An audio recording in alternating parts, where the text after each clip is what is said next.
Welcome, ladies and gentlemen, to round 4 of the British Drift Championship, day 2.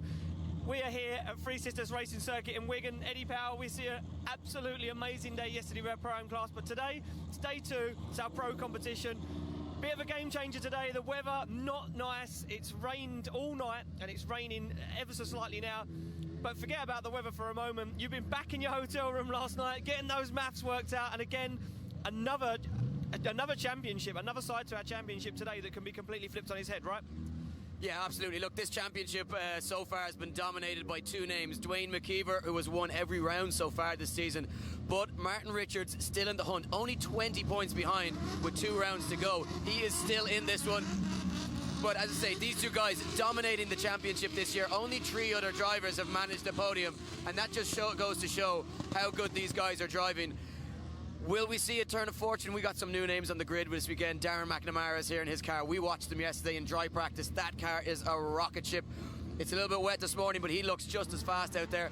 Callum Marshall making the jump up to pro after his podium at round 3, and who knows, this track could suit him down to the ground as well, especially with a little bit of rain out on circuit. I for one am very excited. We saw a couple of surprises yesterday. Lee Scott getting defeated, so let's not say that Dwayne has this one wrapped up by any means just yet. It's only round 4, 2 to go, so very exciting. Yeah, exactly, very exciting. And not to mention that we've also got those Pro-Am drivers entering today's competition. The top 4 guys came into it. Josh King, listen, he looked like an unstoppable force yesterday. Matt Walker on form all weekend.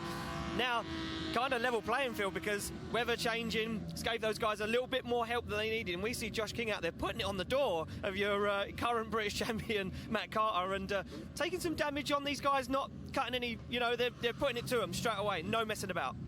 Yeah, look, they've gone straight into it, and the great thing about the Pro-Ams getting the opportunity to move up into the Sunday event with the Pro class, they've had so much track time. They've driven this track in the wet yesterday morning, it changed to dry, they've experienced both sets of conditions, so some of them will be going in feeling as though they may have the advantage. I'm going to see if I can get a little bit of word with the championship leader, Dwayne McKeever. You've been the unstoppable force in the British Drift Championship this year, but we saw Lee Scott getting defeated yesterday. How confident are you that you can keep that undefeated streak going tomorrow? Or today, rather? Feeling very confident at the minute. Hopefully me and Lee Scott are have different abilities, and I'm maybe able to push it to first today, but Lee Scott just had a bad day yesterday, but hopefully I won't have that luck, so hopefully I'm aiming for first today again as usual. A lot of unknowns essentially coming into this one, because a lot of the drivers that you're familiar with, but Darren McNamara back on the grid looking very fast. How do you feel about the challenge he's going to pose? Definitely nice to have Darren back in the grid again, because he is an unbelievable driver, but it'd be nice to meet him later on in the event, and I'm sure hopefully we'll be able to throw a good battle together for the crowd here today. Well, certainly a man with a target on his back. Dwayne, we'll chat to you later and we'll watch how you get on. Look, feeling ever so confident, and 2 of his closest rivals here. I'll pass it over to you, Ian. You can talk to Martin Richards. Yeah, I'm going to just have a quick word to Martin Richards. Martin Richards, hello. You're hot on the tail of a very good on form Dwayne McKeever at the moment. How do you feel, Three Sisters?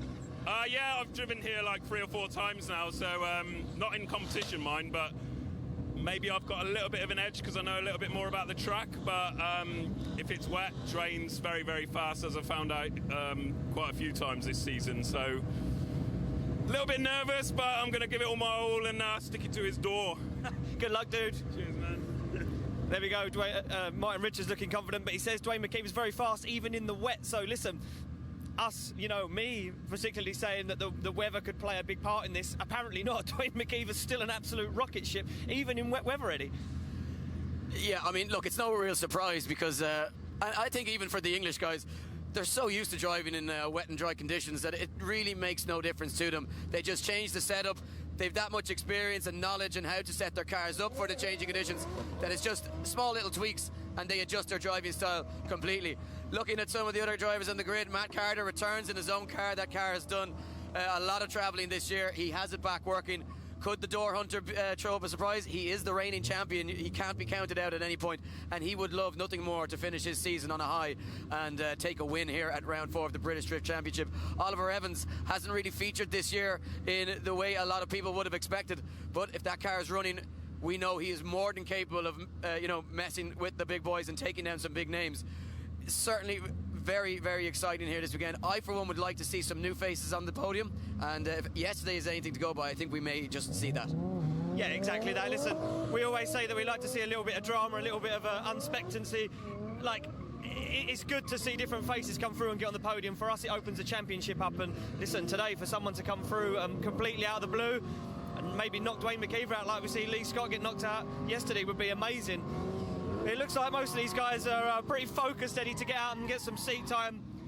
So before we head to the tower to get qualifying underway, let's take a look back at what happened yesterday in our Pro-Am Championship. Welcome, ladies and gentlemen, to round 4 of the British Drift Championship 2018 here from Three Sisters Circuit in Wigan. This is a brand new circuit for the championship, a level playing field in the penultimate round. Let's take a look at the action of what went on today.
So hello, welcome ladies and gentlemen to round 4 of the British Drift Championship 2018. We're coming to you live from Three Sisters Circuit in Wigan.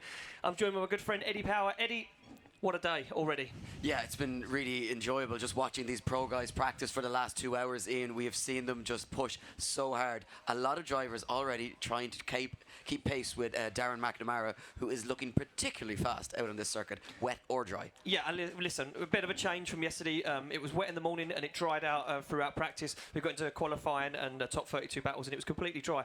Different story today here in Wigan. It rained most of the night and it's been raining most of the day. Now, it's not raining at the moment, but the track is still very wet and drivers saying it's so unpredictable. It's patchy in places, it dries pretty quick, and listen, that doesn't make it easy for some of our top drivers. And well, yeah, but it's important what you're saying as well, Ian, is that it is drying very, very quickly. So if we can make it through our qualifying session without any more little drops of rain, because that's all it's really been, I think we could, by the end of even the first runs, see a near bone dry track, which would be make things certainly very interesting. Yeah, exactly. Just going to mix it up. Seen a few guys out of competition already, a few accidents, and a couple of guys swapping cars throughout, but we'll get into that as we move forward in qualifying. So we are going to introduce our judges. Obviously, our 3 judges of the day will be Kieran Hines, David Egan and Ryan Pothecary. We're going to send it over to Dave Egan for a breakdown of what these guys are exactly looking for to score the perfect 100-point run. Judges.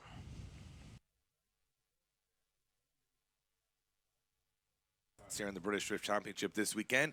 Sometimes it's all about risk and reward and big brave entries and big angle, but this track is all about precision and technicality, and we saw that yesterday. You need a real driver's brain to get around here. It's not just about having the machinery, having the horsepower and having the lock kits on those cars.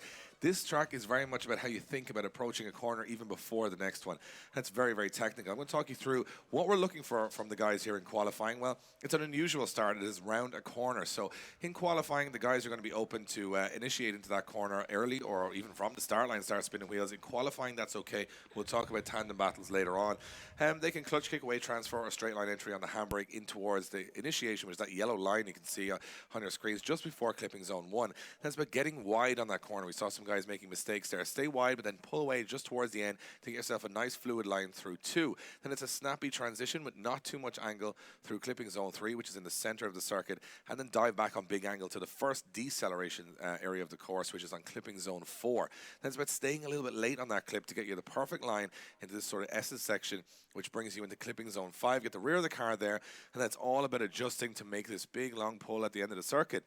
If you get it wrong, you're going to be in the wrong line. It's going to make the end of the corner very, very difficult because it is a very precise line. You can see drivers who get it right look fluid, fast throughout the course. Anybody gets it wrong are going to be adjusting, straightening up, and coming on and off angle. That's because it's a full power pull all the way through the inside of Lunar Corner. Then it is a full throttle through 6 and 7. And we want the drivers sort of finishing mid-track as they come across the end of the scoring zone here in front of the judging tower.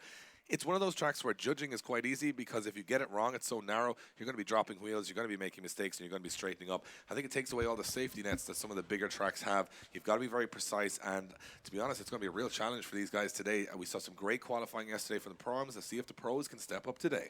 Well, there you go, and that's what the judges are looking for to score that 100-point run. And like Dave Egan said, we see a very, very good qualifying session, yes, for our Pro-Am drivers. We were noting it earlier, saying that, you know, some of the lower end of top 32 was still in the 70s. I mean, there's a very, very good qualifying session, and it showed to me that all these drivers were on a bit of you know, the same level. It made battles very, very entertaining. Yeah, and you know, going back to that, I think it was the top 15 drivers that scored 80 or above, which for the Pro-Am level just goes to show it was a very high standard. A lot of people said this track was too tight, it wasn't going to work, but you know, we proved that wrong yesterday. It was insane. Now the pro guys have the opportunity to come out there. I expect them to, you know, jump straight into those high scores and start producing the goods early on.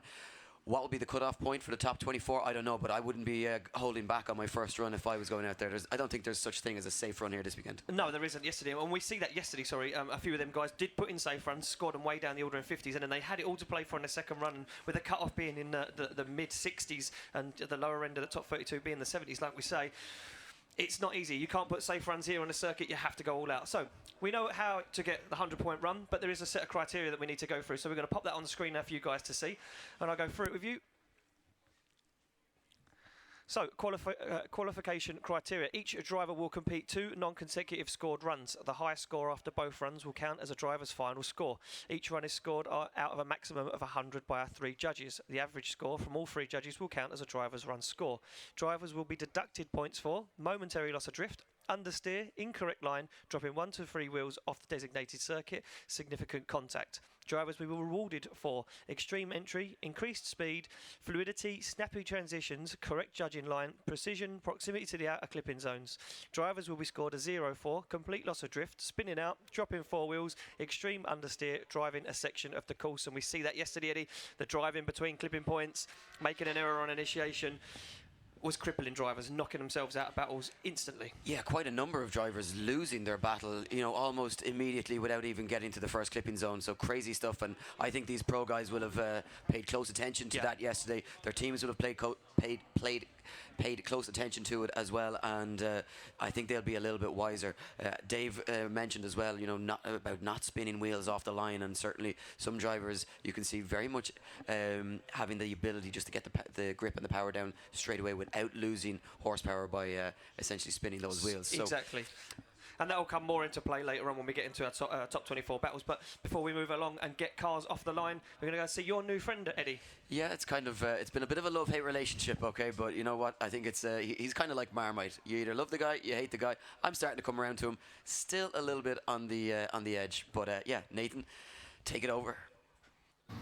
Thank you very much indeed, chaps. Yes, I am down here where the action is getting hot and heavy, and we're going to find out the end of the story here today. The final chapter not yet written.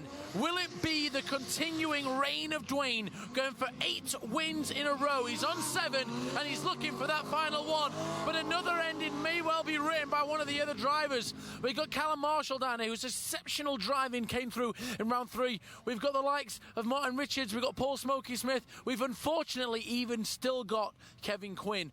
But you know, I'm excited. The pre-sales are through the roof. We've got a raucous crowd, a very technical course, and I tell you, I'm more excited than a fat girl at a buffet. I'll catch up with you guys later on.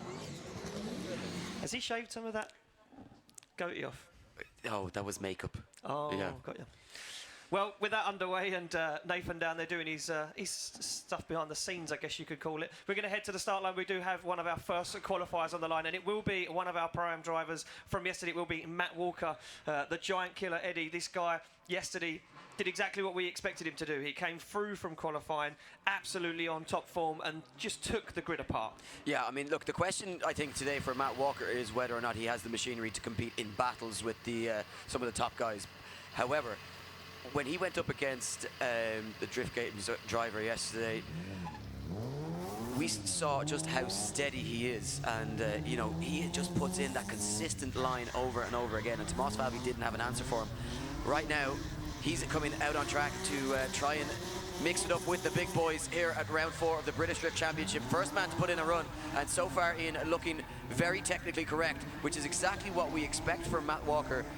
Throughout this season, he has just looked inch perfect. He's such a quality line driver, and once again gathering those clipping zones, a nice finish across the line and midsection line through this end of the circuit. I expect that one to set the standard nice and early. Yeah, Matt Walker not having the easiest job of the day, first car off the line. You know, it's not nice to be the first car out there. Judges not going to be putting out there a 90 on their first qualifying score. But you know what, Matt Walker did a very, very good job. And listen, I'm probably going to get proved wrong now, and he'll probably score a 90. Yeah, look, the judges, I think, you know, for the first few runs, they're feeling it out, and they might tone back their scores just a little bit, just so they can see what the standard is like. They won't jump too high too early, but I certainly think a competitive run there for Matt Walker, a 77.7, a very good start to the campaign of qualifying in Pro for him. Third place, as we mentioned, on the podium yesterday, and looking to continue that run of form here in the Pro class. Now we moved on to second place on the podium yesterday in Pro-Am. Josh King, a man who looked unstoppable on his way to that podium. He is back out after having a little bit of impact with other drivers in practice this morning, and that car looking a little bit battered at the rear end, but he has been pushing really hard and gunning for a place in the top 24. Of course, top 8 drivers qualifying directly into the top 16. The rest of the drivers, 9 to 24, having to battle for one of those positions. Now, what can Josh King do as he looks to connect the dots on his first run here in qualifying the Three Sisters Racing Circuit here in Wigan for round 4 of the British Drift Championship? Another really good showing from our Pro-Am drivers here this morning in the Pro class. Yeah, Josh King doing a very nice job there. Not too much impact. I think he took it a little bit steady, not too steady. You know, he didn't leave too much out there, but still a bit of a tentative run compared to what we've seen him put in practice earlier on. Like this guy, a lot of people saying, where did he come from? Well, he come from Drift Cup. He qualified through, there we go, at 70.7 at the moment there for Josh King. Yeah, he qualified at Teesside. Earned himself a BDC license, but unfortunately the car broke, so he wasn't able to compete. This round, the only round really we've seen him shine, and shine he did yesterday. Yeah, and if you're talking about guys that are really shining at the moment, Ricky Lawrence is one of them. 2 first place finishes in the last 2 rounds in the Pro-Am competition. Now he sets his sights on the Pro class once again, where he looks to take down some names. Can he get himself into that top 24? Can he guarantee automatic qualify? Backs out of it, over rotates in and getting it wrong, and that's going to leave him with some work to do coming into the second half of qualifying. We speak so often about how important it is just to lay down that steady first run. Even more important here this weekend, with drivers dropping out due to mechanical problems in practice, you want to lay down a good run in on your first attempt and not leave the pressure on the second half. He sits there, as you can see on the screen, 3rd position at the moment with a 0. Can't imagine that's going to be enough to get him through. Of course, these drivers do need to put a score on the board in order to get into the competition. So next on the line is Steve Will, the first of our Pro class drivers here this weekend. The HGV driver from Darwin. 3.2 turbo, 550 brake horsepower, E36. And what can Steve Will do to try and give himself a chance at a good qualification position again, and just showing how slippy it is at that particular section of the circuit. A lot of drivers dialing on big angle as they try and slow the car down as well into the first slowing section of the circuit, and it's a snappy enough little transition back to that 5th clipping zone for these guys here. So a 0 again, 2 cars running. Steve Will have it all to do on his 2nd run of qualifying. Just good to note that, I was saying earlier, the track is patchy, and I think it didn't really show first couple of qualifying runs. Oh no, it's going to be an 18.3 for Steve Will, so he does put a score on the board just about. Eddie just jumping the gun a little bit there, ever so slightly. But just as I was saying, the track didn't really show it. If you're on the right line, it will be dry, but when you get off of line, it is very patchy, and it just goes to show there Steve Will hitting that outside wet edge and dropping 2 wheels. So Yeah, now, and a man looking to have a good run this weekend, Darren McNamara, the owner of Group D in County Cork. This car, an incredible build, attempting to make this the lightest weight PS13 on the grid, and he has looked almost unstoppable. But of course, we've said it before, you can't win practice, and it's all about getting it done when it matters. 2 runs of qualifying here, Darren McNamara looking so effortless behind the wheel, keeping that car sideways and on power. And the Group D driver in his 2JZ, 715 brake horsepower. This car is an absolute monster and an incredible build. All the work done in-house at Group D in Cork, and a very low center of gravity in this chassis as well. So Darren McNamara puts in a score of 70 on his first run, and not able to replicate what we've seen from him in practice so far this morning. Moving along to our next driver, Mark Gemmell sits on the line, the owner at MG Autotech in Glasgow, representing Driftland TV 720 and Shore Wraps. BMW N54, 650 brake horsepower underneath the bonnet. And Mark Gemmell takes to the circuit for his first run of qualifying. You can just see on your screens, and of course if you're in attendance, you are already aware of it, just how damp that circuit is, but starting to dry up and looking a little bit patchy in sections. yeah, like you say, if you're on the right line, it will be patchy. Oh, look at that, just drops the wheel over the curb. Mark Gemmell has to shut it down straight, drops the wheel again. Scrappy finish to the run there for Mark Gemmell. He's going to be looking to definitely improve on that run. Yeah, again, like I said, if you're on the right line, it is dry. Darren McNamara proving that and making quite a bit of smoke. If you ever so slightly put a wheel off of that dry line, which isn't the qualifying line, you will get into problems. At 35.7 there for Mark Gemmell, drops him into 4th position for the moment. We move it along to the next driver on the line, which will be our first female driver of the grid, and I think our only pro female driver. It will be Julie Robinson. Yeah, Julie flying the flag for all of the female fans and the female drivers. 10 years competing in the British Drift Championship using the same car. Loves working on the car and can do most of the jobs, maintenance and gearbox changes, all that Julie does herself. A real credit to her. And she's coming out here in one of the more under-spec'd cars on the grid, but Julie manages to make it work in a really cool 4-door R32 Skyline. Very rare to see something like this on the grid, and right now Julie tearing up this Three Sisters circuit, collecting those clipping points, getting nice and deep into those outer zones in the Eurospec R32 Skyline. A little bit shallow crossing the line, but a good run nonetheless from Julie Robinson. Can she top qualifying and outdo the score of 77.1 laid down by Matt Walker on the first run that we saw?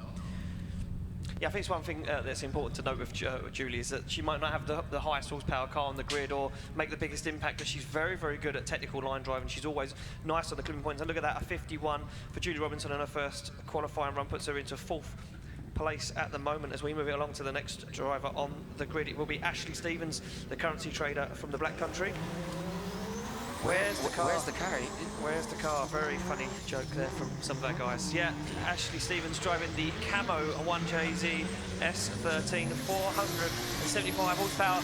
He says the Carfax is, well, it's invisible, and yeah, as he fires it in, Ashley Stevens not doing a bad job so far. Good transition into Luna Bend. Gets an accelerator nice and early, gets the car set up on a very nice tidy line. Little bounce off the curb, and Stevens, good car control, not as deep into that outer zone as what we'd like to see on clipping point 7, but nevertheless it gets a nice run over the board. Yeah, really nice run from Ashley Stevens and the currency trader from Black Country. This is first time back on the grid in a long time, and just loving the opportunity to be back mixing it up in the pro grid. Can he put in a decent score? A 74, enough for 2nd position so far. Not a bad way to start your campaign at round 4 of the British Drift Championship. Now we move it along to the next car on the grid, which is probably one of the most hilarious cars we've ever seen in the British Drift Championship. On the line is Christian Christensen, the drifter mechanic / bodywork technician from Denmark, nevertheless, driving the LS turbo-powered Mazda MX-5 or Miata. 1,000 horsepower resides underneath the bonnet, or what was left of the bonnet on this car, and look at this. as the Overboost team now starts to produce some smoke. Christian Christensen not having the best season so far here in the championship. No, it's been a difficult season for Christian Christensen here, and you know what? This round he has looked really impressive, though. We've watched them in practice over 2 days, just as we say it, pushing it too wide. I always say we need to be critical of the drivers, never compliment them. It's almost like they can hear us and they go, you know what, he's right, I'm awesome, and then they make a mistake. And so unfortunate for Christian Christensen, but importantly, Ian, that car running and working properly this weekend, and we're getting an opportunity to see just how capable a driver Christian is. A 0 on the board, though, on the first run, giving him a lot to do when it comes around to the second runs of qualifying. We move along, though, back to the start line where Nathan Shivers awaits his first run, the owner of GDA Sports Cars from Tunbridge in Kent. He's representing Westlake Tyres, GDA Liquid Proof, Astral Science and Fibre Factory.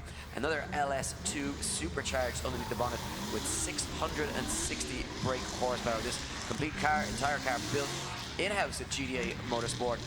And Nathan Shivers looking to put in his first run, struggling in qualifying this morning to complete a full lap of the circuit in.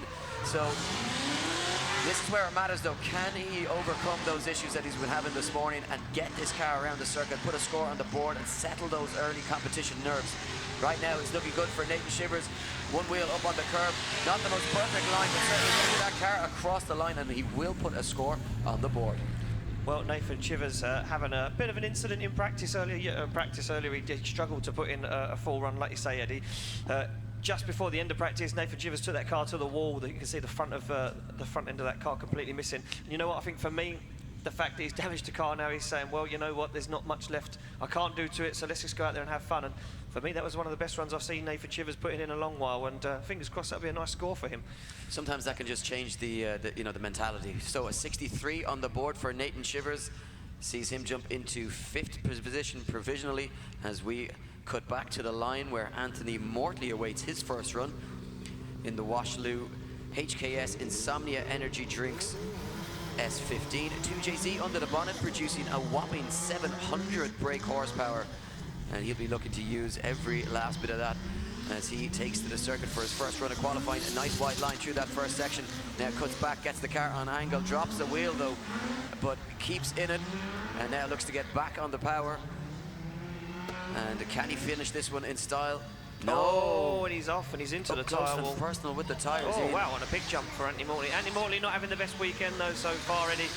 Car been suffering some electrical gremlins at the ECU, been shutting the car down, apparently, and yeah, you can see Mortley not having the best weekend, so it's 4 wheels off track there, so you know what, I'm going to assume that'll be a 0, Eddie, but we do need to make it official and put the score up on the board as we await for that to drop in there from our head judge, Kieran Hines. He's too busy having a laugh in the tower rather than doing his work. And there we go, make it official. It will be a 0 for the first run there for Anthony Mortley as we go back to the start line to the man who's got some alloy wheels for sale, with 30% discount. Yeah, I mean, that's a pretty decent discount that you can get, from Walton Motorsport and those Cosmos Racing wheels. Check out their UK selection online, and over in the paddock they have a whole host of their wheels here with them that you can sample. Well, you said you wanted some alloy wheels yesterday for your BMW, so if you don't leave here with a set of alloy wheels with a discount, I'll be surprised. I'm flying Ryanair. Oh, there we go. Yeah, there's the no excuse. extra baggage. No, exactly. Off the line, Mike Walton, representing Walton Motorsport Cosmos Racing wheels.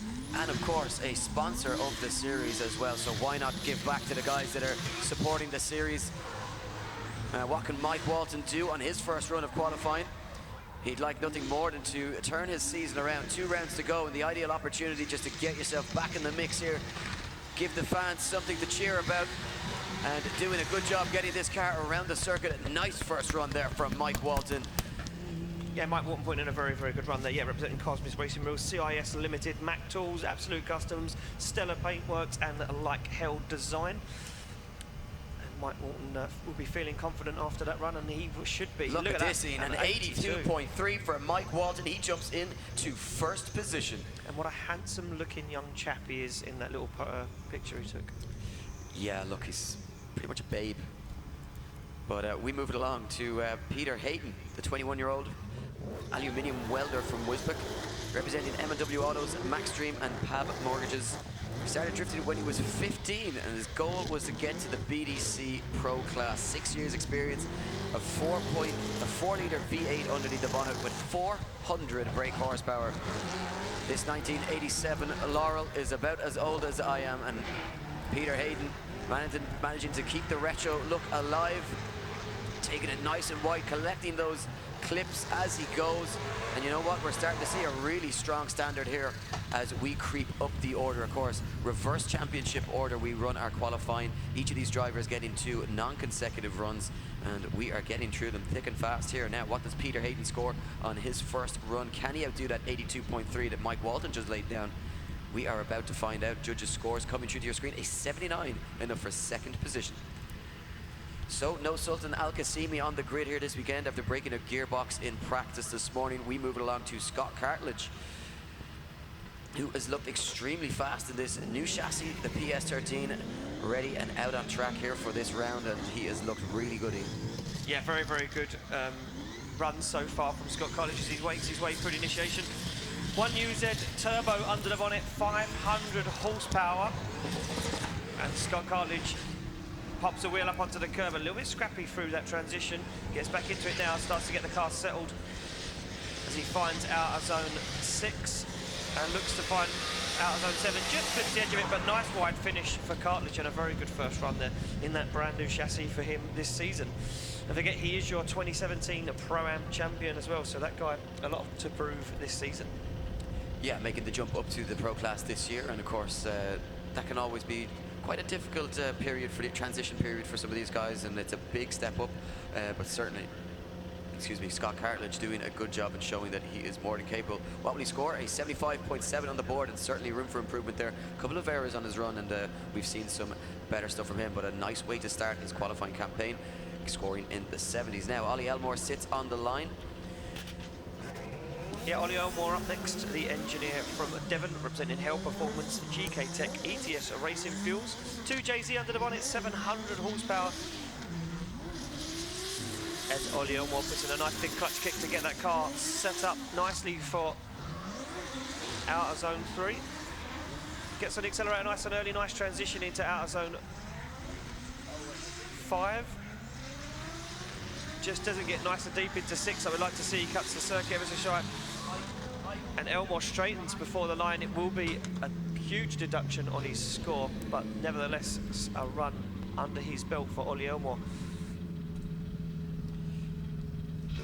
Yeah, so first run done for Ollie Elmore, and of course, as we mentioned, Ian, 2 runs for these guys. So if they don't happen to get it right on the first attempt, they do have that second opportunity.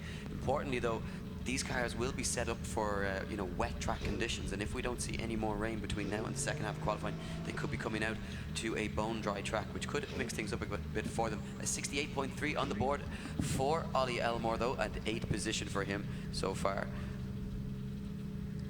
We head back to the line. We do see Callum Marshall, a little nod to the camera. The newly crowned pro driver makes his way off the start line for the first qualifying run of the day. Callum Marshall, the motorcycle mechanic from Dunfermline in Fife, representing Rossbar Joinery, Everly Garage, Marshall Motorcycles. Another 2JZ, 500 horsepower. As Callum Marshall gets on it nice and early, nice transition to outzone. This guy, a very good driver, and proved himself at the last round at Driftland. A little hop on the curb, but unfazed is Callum Marshall as he finds out zone 7 and takes it over the line. Very good first run there for Callum Marshall, Eddie. Yeah, and look, I mean, it just goes to show the talent and the depth of talent that there is in the British Drift Championship and in the feeder series, that these guys can produce it at the lower levels and then out of nowhere in just one round, you know, qualify into the pro class, podium in the pro class, and then, you know, gain that license. And Callum could have decided to stay down in the Pro-Am class and just, you know, secure some more trophies for the cabinet, but decided to take the challenge. A 70.3, enough for 7th position on his first run. Now, Adam Simmons on the line in a borrowed car, the E36 that was being driven by Matt Stevenson this morning. So problems with his own car. We haven't heard exactly what was up, but he is behind the wheel of this rather basic E36 here. Yeah, a very basic E36 has been lent to him by Ashley Jones, the Drift Cup driver. Now, one thing to note, that this car has got a bottom end failure.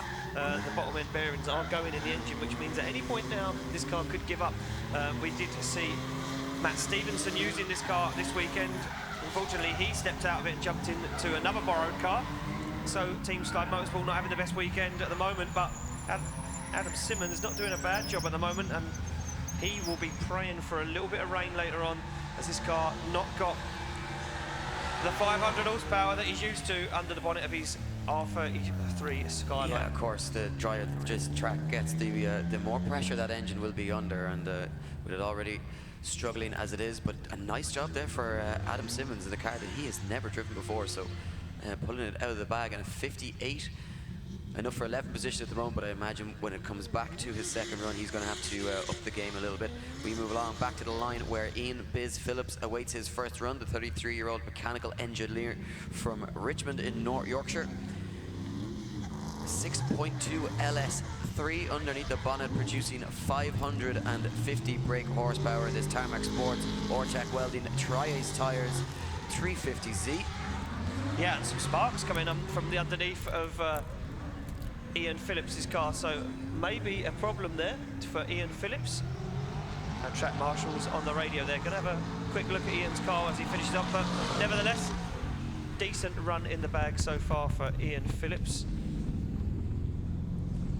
as he makes his way back to the back of the grid.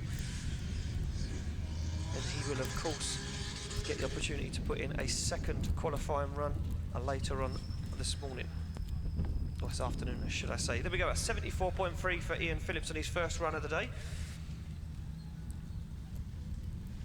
As we head back to the start line, we do see the VP Fuels sponsored driver, Ollie Evans. Ollie Evans sits on the line, the design engineer from North Wales, representing VP Racing Fuels, and Link ECU, DY Engine Services, Aleco Drift, APW Engineering, Westlake Tyres, and Penguin Speed Shop.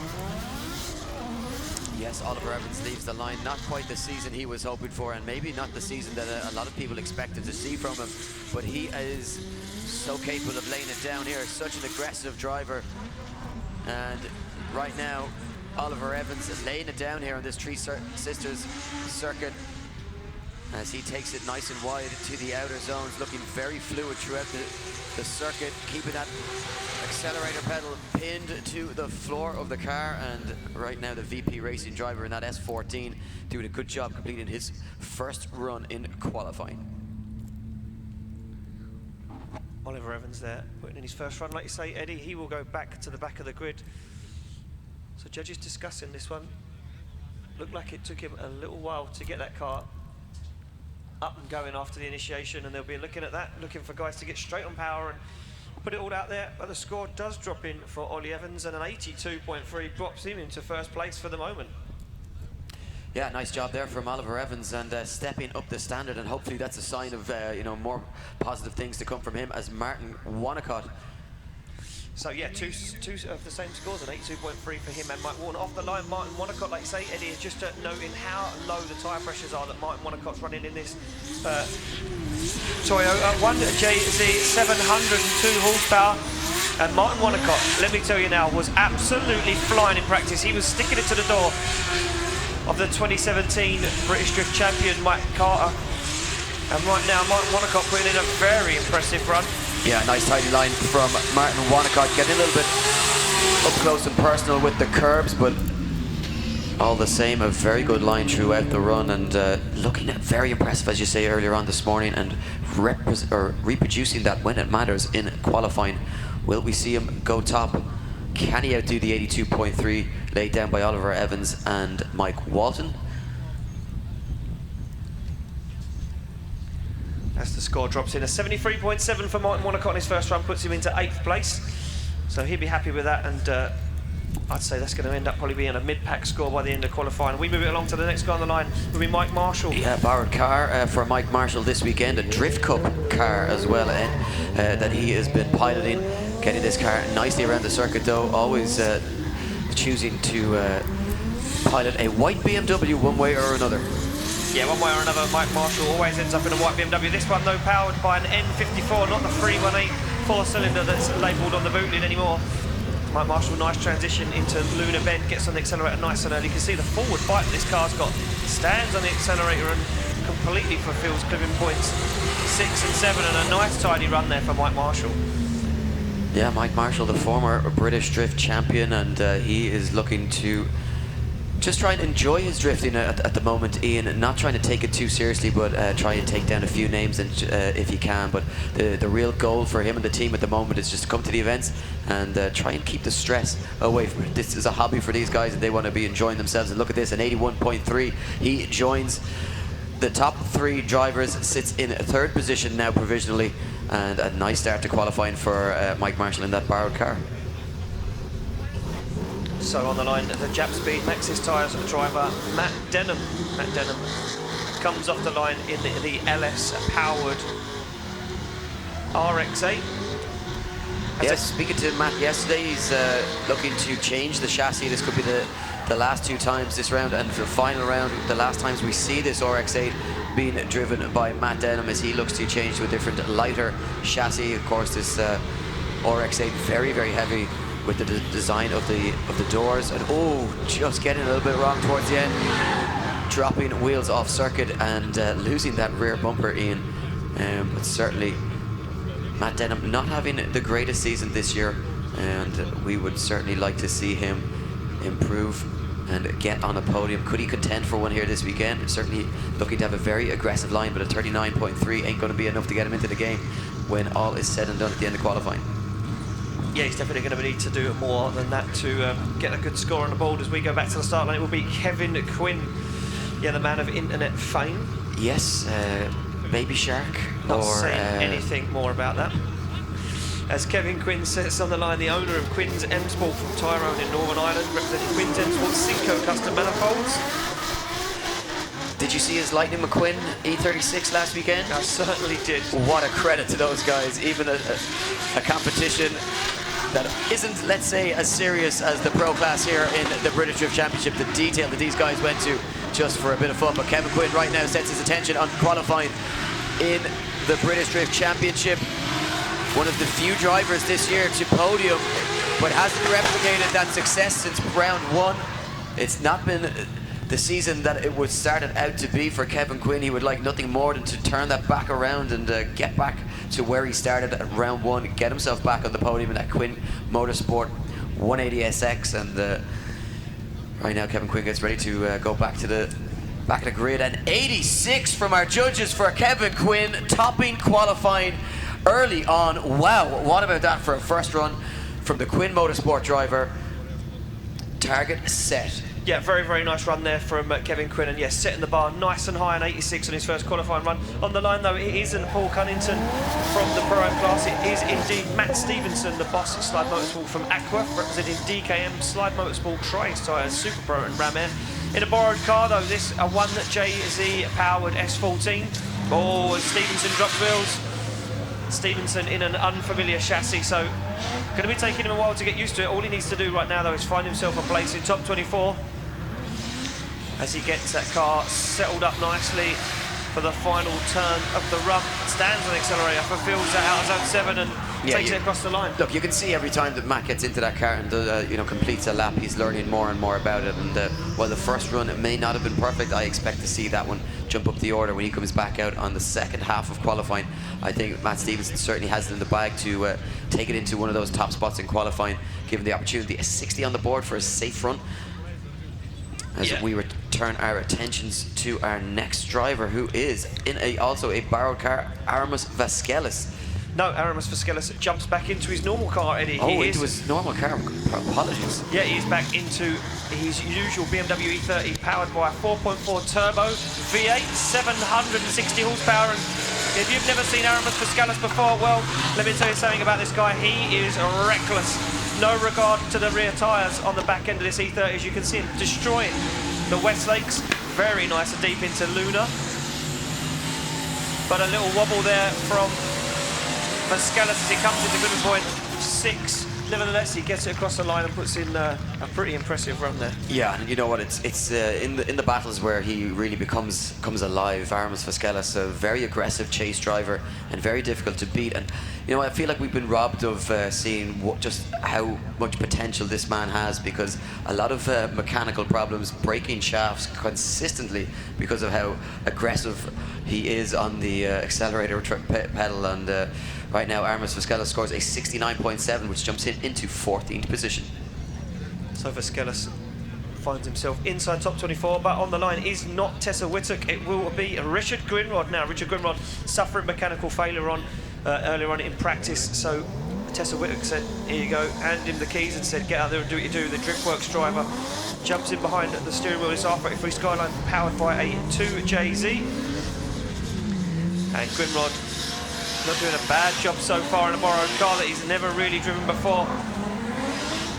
Yeah, a real struggle for these guys, just to, no practice in this car, has to come out and get it all done in 2 very short qualifying runs. He's got to find grip on the circuit, he's got to find familiarity with, the positioning of the gear stick, the positioning of the hydraulic handbrake. There's a lot going on that, he has to work with, and doing a good job getting that car around the circuit and learning as he goes. So Richard Grinrod awaits the score from the judges, the fibre factory owner from Birmingham, and he puts in a very impressive 75.3 in a car that he had never driven before that first run.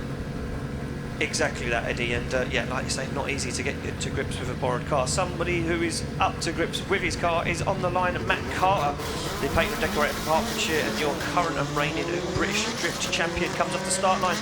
Spent most of the year in Europe contesting a spot in the Drift Masters European Championship, but right now Matt Carter's back on home turf. Looks to be absolutely flying as he fires that Jap Speed Maxxis tyres R32 Skyline into Luna. Look at this, Carter, nice transition. This could be a contention for the top spot in qualifying. Stands on the accelerator nice and deep. Look at that angle that Carter pulls as he comes through Luna. Nice and deep into outside 7 and over the line. What a run for your current champion. Yeah, a really big run there from the reigning champion, and of course still managing to sit in 5th position in the championship order this year, even though he's been driving a borrowed car for most of the championship, with his own car being out on duty in Europe. He has that back now on home soil. Will that be enough to top qualifying? That is the question. 86 the score to beat. Matt Carter scores an 88 and jumps straight into 1st position in that Maxxis tyre Jap Speed R32 Skyline. Wow, there we go. Matt Carter putting it all out there, and we move it back to the line where we see Jason Clark, the team at Slide Motorsport fabricator from West Yorkshire, running an LS2 stroked motor producing 500 horsepower. He had been the owner of this RX-7 for the last 10 years, but it's been sold and it's been sent to new owners at the end of the season. And Jason Clark looking to finish his ownership of this car on a high here. What can he do? Sits 4th in the championship, but a little bit of a wobble there for him, Ian. Yeah, a few mistakes creeping into the run there for Jason Clark. Just not the usual form that we're used to seeing. Very, very fluid driver, very fast, but yeah, a few mistakes there, and could have cost Jason Clark some good points in that run. So judges, I can hear sketchy being mentioned, Eddie. Sketchy, that's what was. Yeah, and I think Jason Clark would be inclined to agree with you. Now the score comes in though on a 75.7, enough for 8th position at the moment, inside that top 8 positions, which would be enough to secure a top 16 automatic spot at the minute. Now we move it on to the top 3 in qualifying. Paul Smith is ready to lead the line, the fresh produce importer from Spalding in Lincolnshire, representing Jap Speed and Maxxis tyres, drifting, biking and anything a bit extreme. And Paul Smith has an interest in it. 1JZ underneath the bonnet, producing 650 brake horsepower in this GT86. And Paul Smith searching for another podium this weekend here at round 4 of the championship, and doing a good job getting around the circuit, collecting those clipping points as he goes. A very steady driver, a great line driver, and really one to watch here this weekend. Paul Smith doing a very good job there. Very, very cool, calm and collected. Didn't seem like a safe run. Looked like he held back ever so slightly on that first run, but nevertheless sitting 3rd in the championship, like you say. And this guy, you know what, if he had a good round, could potentially contend for the championship, right? Yeah, look, mathematically it's still possible for Paul Smith to take it home, but 78.3 for him. But obviously every time Dwayne McKeever and Martin Richards come out on circuit, it gets more and more difficult for the chasing pack. Now Martin Richards gets ready to leave the line. The only thing that has eluded him this season is the top step of the podium. Can this weekend be the time for the Driftworks driver? Can he take down teammate and closest rival Dwayne McKeever? We are about to find out if he can top qualifying first of all. Oh, and a little stall up there ever so slightly for Martin Richards as he struggled to get into it after the transition onto Luna Bend. Stands on the accelerator, doesn't fulfill all of 7.6, does on 7 as he takes it over the line. Yeah, just didn't look comfortable coming through clip 3 and 4, and as you say, a little stall up for Martin Richards will hurt his score. I don't think that one will threaten the top spot, but certainly score on the board for Martin Richards. Obviously a lot of nerves and pressure on his shoulders. He knows that a bad performance here could see Dwayne McKeever take the championship with a round to spare. A 74 on the board sees Martin Richards sit into 13th position. So with one more guy left to go, it will be Dwayne McKeever. Dwayne McKeever sits on the line. The Funk Motorsport Driftworks, Tri-Ace Tyres, Link Engine Management, sponsored driver, the current Irish points leader. Points leader Was what I was going to say, Eddie, but I was just looking at the back of his car because it did look like something was snapped off, but it was fine. As he come off the line, Dwayne McKeever already making clouds as he stands on the accelerator. Oh! And Dwayne McKeever's car breaks down. What did I say? It didn't look right as it come off the line, and you called it in a car that has been mechanically sound all season long. 7 wins in a row. For 7. Has the championship been blown wide open? A 0 on the board for your championship leader. And also, worth noting that he has started in his car. He cannot swap into another car. Could this be the end of Dwayne McKeever? look, the only thing that Dwayne McKeever really has going for him at the moment is that he will be the last car to run after we've seen all the rest of our cars run. So he will have quite a bit of time to get his car fixed. But right now, we are going to go down to my good friend and now your good friend, Nathan, in the pits with Martin Richards. Nathan. Guys, just a little bit of concern on my face as Dwayne McKeever seems to be having some kind of problems over on the other side of the course. But what I do know right now is that I'm here with the current second place leader in the championship, the big MR, the giant himself, Martin Richards. You're in second place in the whole thing. You just pulled in a 74. How you feeling? One lap down, another one to go. Tell me, a little bit of a wet course, does that make a difference to your driving? Yeah, I mean, just there, I thought it was going to be a lot wetter than it actually was, and a dry line appeared, which kind of caught me off surprise. So mid-pack score, really. So now I kind of know what the track conditions are like. It's going to be full bore for the next run. And hopefully, you know, you never know, this could be the day. Someone's going to take it. This can't go on forever. I mean, when does it end? Today is the English day. We're going to take the win. All right, well, there you heard it, straight from the horse's mouth. Martin Richards, I wish you all the best. You the man. Makes a great bacon sandwich as well. Head on over to the Driftworks tent for lunchtime. It's way cheaper than the cafe. Making friends and getting free food. What more can you want from Yeah, but look, all importantly, Martin Richards saying it's a day for the UK drivers. Yep. And right now, you're going to say it's looking like it could well be, because as you can see on the screens, and you guys here in attendance can see it, Dwayne McKeever getting towed off track here. Yeah, listen, one thing to note, we can hear it. Everyone at home might not be able to hear it, but we can hear Dwayne McKeever trying to start that car in front of the judging tower, and it just literally cranking over, not firing at all. So could it be the end of the weekend for Dwayne McKeever? We don't know, but like I say, he has got a little bit of a saving grace. We have got yet 30 cars to get through before he will be needed to be on the line. But like you say, Eddie, importantly, he's left the start line in his own car, which means even though he has one more run to go, he cannot change cars now, so he can't jump into a borrowed car. If he can't get that car fixed and back to the line for his second qualifying run, Eddie, the weekend's over for McKeever. Yeah, and look, I mean, depending on what the problem is with that car, he will only have less than a week to get it sorted for the final round of the Irish Drift Championship next weekend. So very worrying times here for Dwayne McKeever. Yeah, and one thing to note, we were talking about this earlier, and I don't want to talk about that too much for the other championship next weekend, but we were saying that Dwayne McKeever really next weekend has got a lot of pressure on his shoulders, a lot of international drivers, a lot of guys going over there to try and take down that 15-year streak. But for me, I think all the pressure right now is on McKeever, because he knows that this weekend is a real moneymaker for him in this championship. We move it back to the start line, though, to one of the first guys to put a score on the board. It will be Matt Walker back on the start line. He scored a 77.7 in his first qualifying run. You can see him there sitting just inside the top 10, I think. Yeah, 77 on that first run, and yeah, look, a really good score. And we talk about Matt Walker. Look, he doesn't have massive horsepower, but he can get this car on the qualifying line, and it's exactly what the judges want to see now. He transmissions back and stands on the accelerator. A little bit of a waver there as he just struggles with the drying track, as you can see. Martin Richards as well saying just conditions not exactly what they were expecting when they went on circuit, but Martin Walker doing a good job getting it around. His qualifying campaign is done.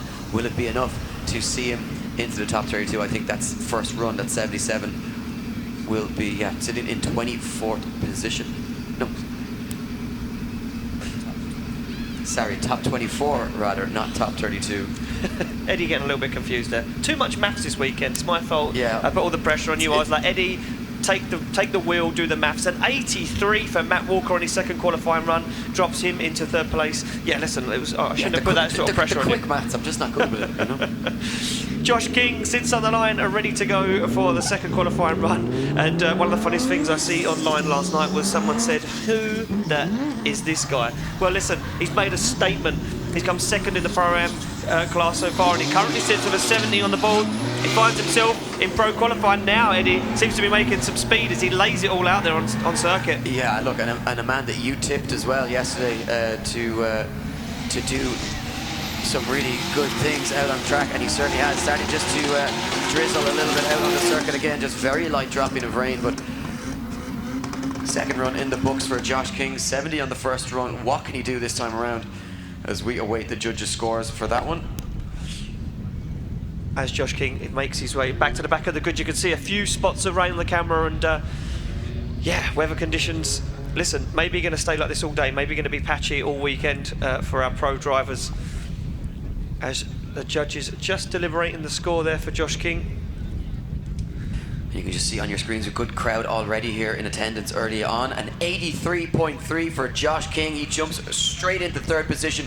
Could we see Josh King and Matthew Walker go straight into the top 16? Ian, how cool would that be? Listen, this is what we wanted, and we spoke about it earlier, and we said that we'd like to see people mix up the championship. Right now, for me, Matt Walker and Josh King are doing that indefinitely as we go back to the line for our third and final Pro-Am driver. It will be your first place winner yesterday, Ricky Lawrence from Driftland TV. And a man with a bit of pressure on his shoulders here as he scored a 0 on the first run.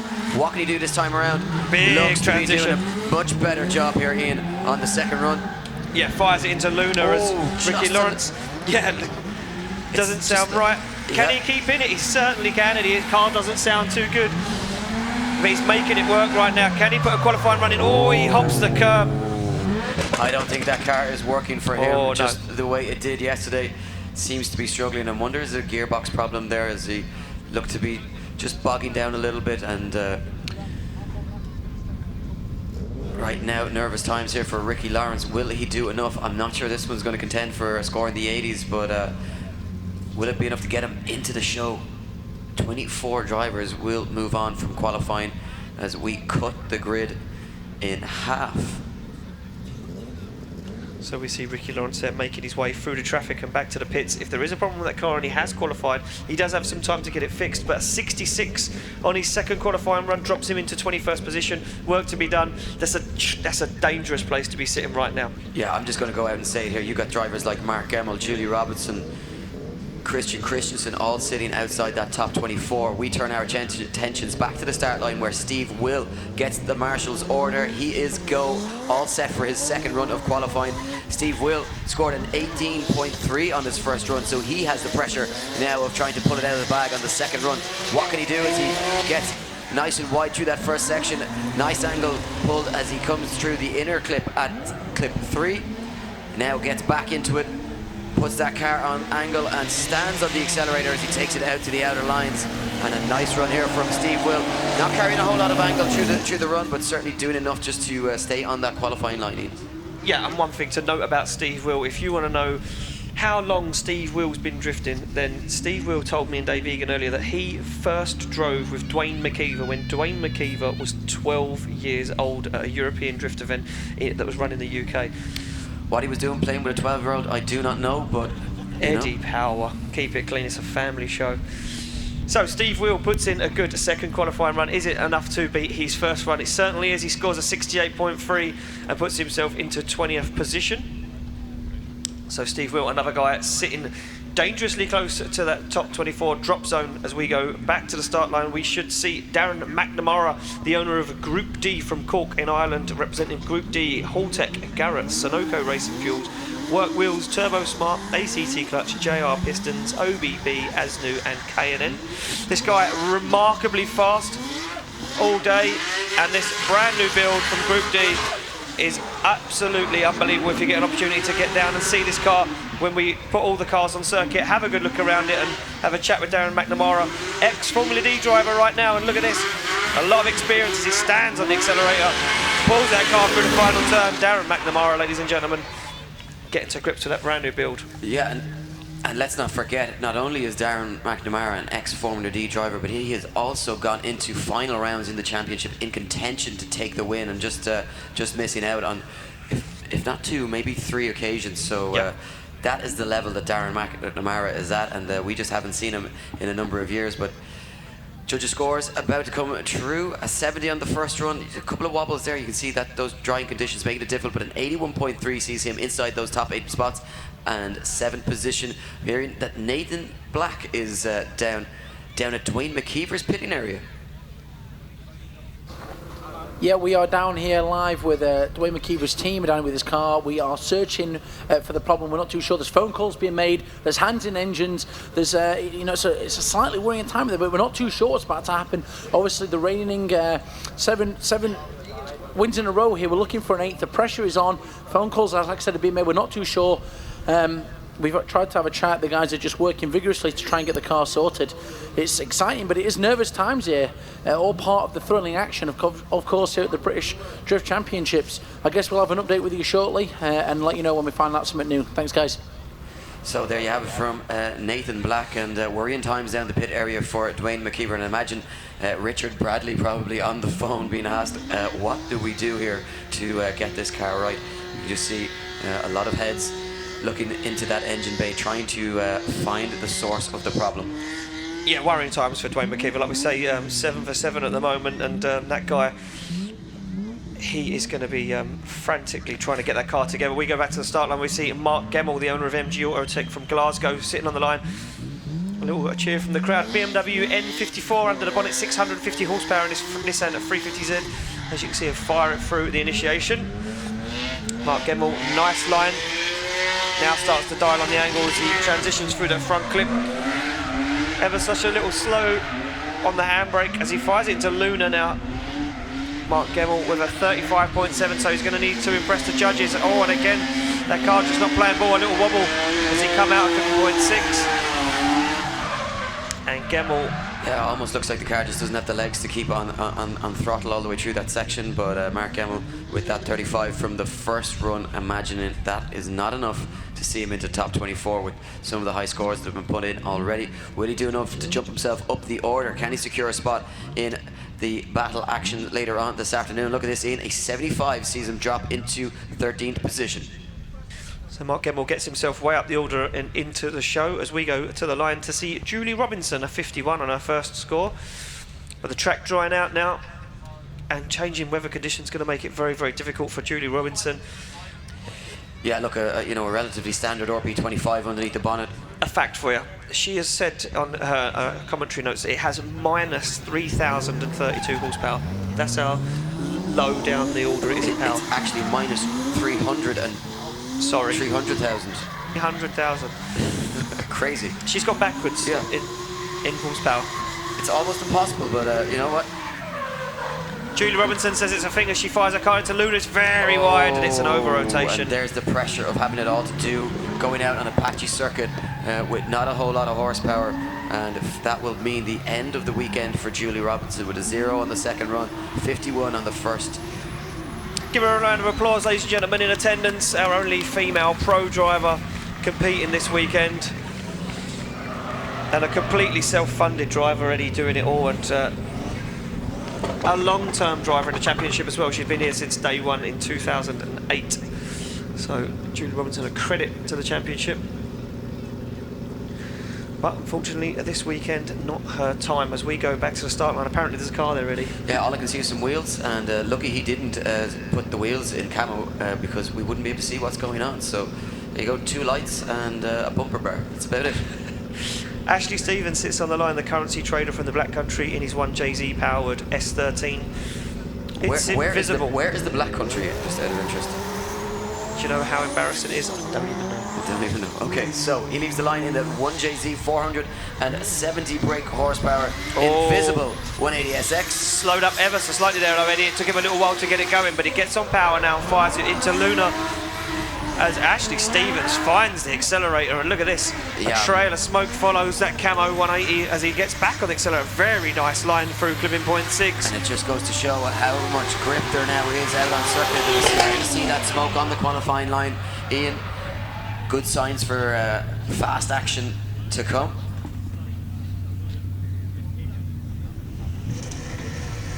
So Ashley Stevens, 74 on the first run. Does his second run improve on that? Judges' scores about to come through. And of course, if you are sitting at home and you're in the vicinity, blue skies on their way. It's starting to brighten up here, so get yourself down. Still time to make it down for top 32 action later on this afternoon. Ashley Stevens does improve his score, a 76 on the board for him, and 11th position.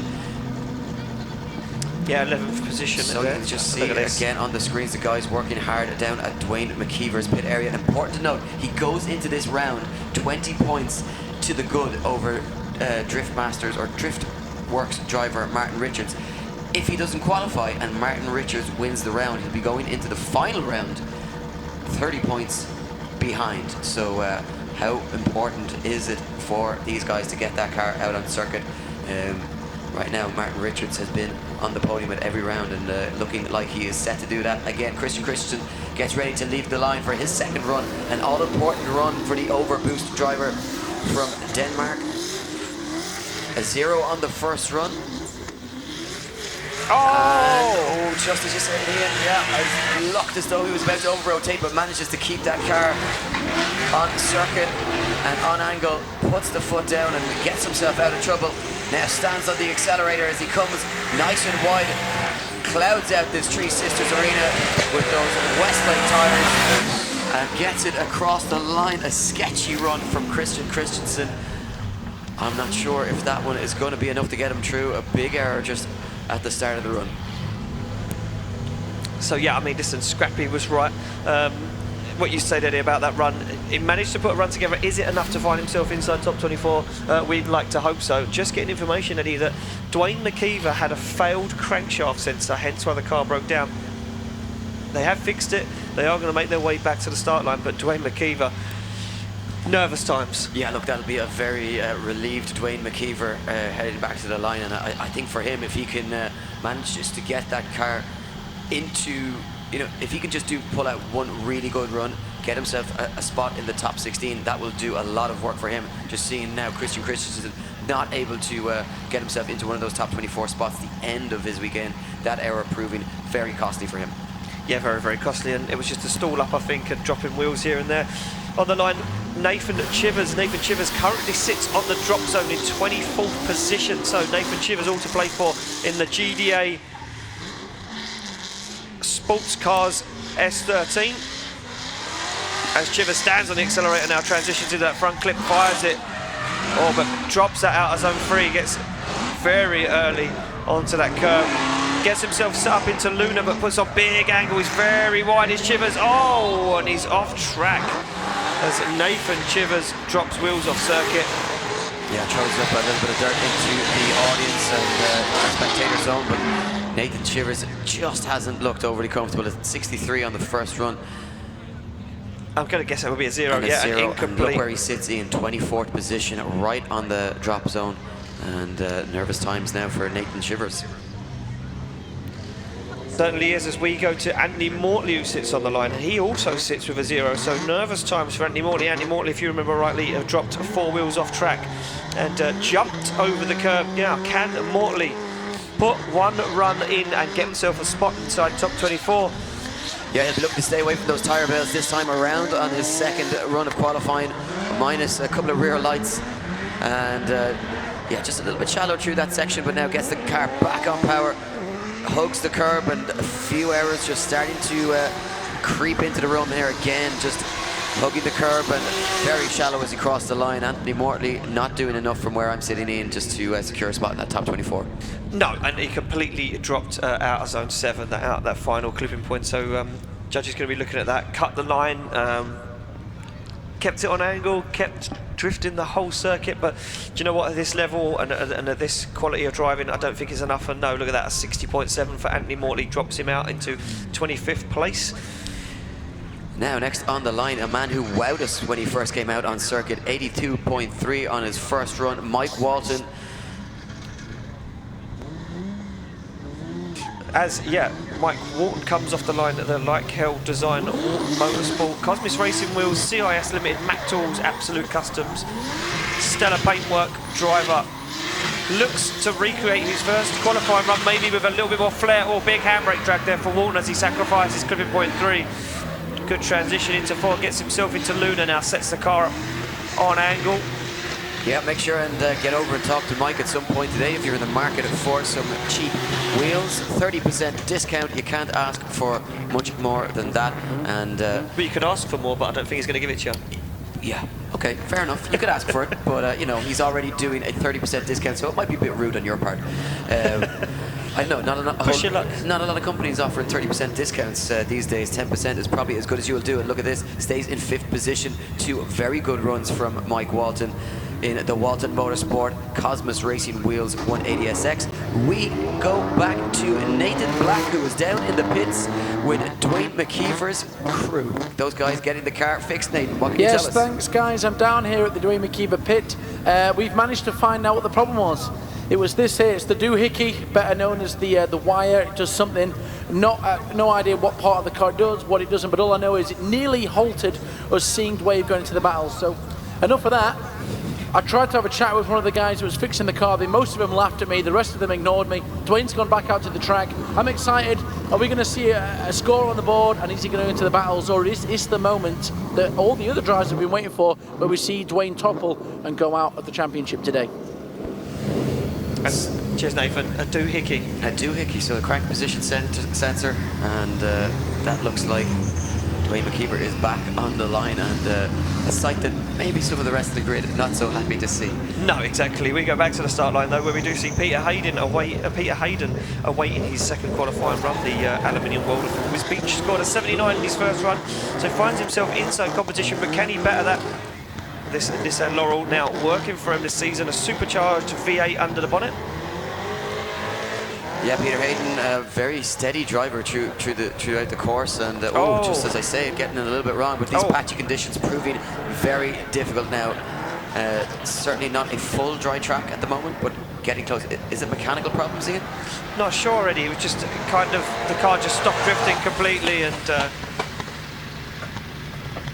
like we say, not sure really what happened there. It kind of just stopped drifting, but then wanted to go again, but then didn't, and didn't want to play games, but he's currently comfortable inside top 24, so time to fix that car and potentially find out what that issue is, as he sits in 9th place at the moment, a 40 on his second run, and he's first enough to keep him where he is. We move it along to Scott Cartledge now, who sits on the start line.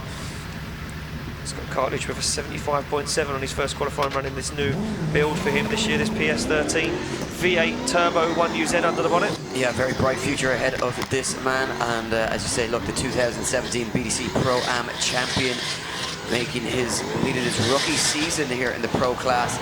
He takes the circuit well poised for a good spot in the top 24, looking to improve on that now as he gets back onto the fast pedal, gets it pinned, starts to shred those tires and send out the smoke signal, collecting those outer zones, and crosses the line. Scott Cartledge came to play here this weekend, looking really, really good.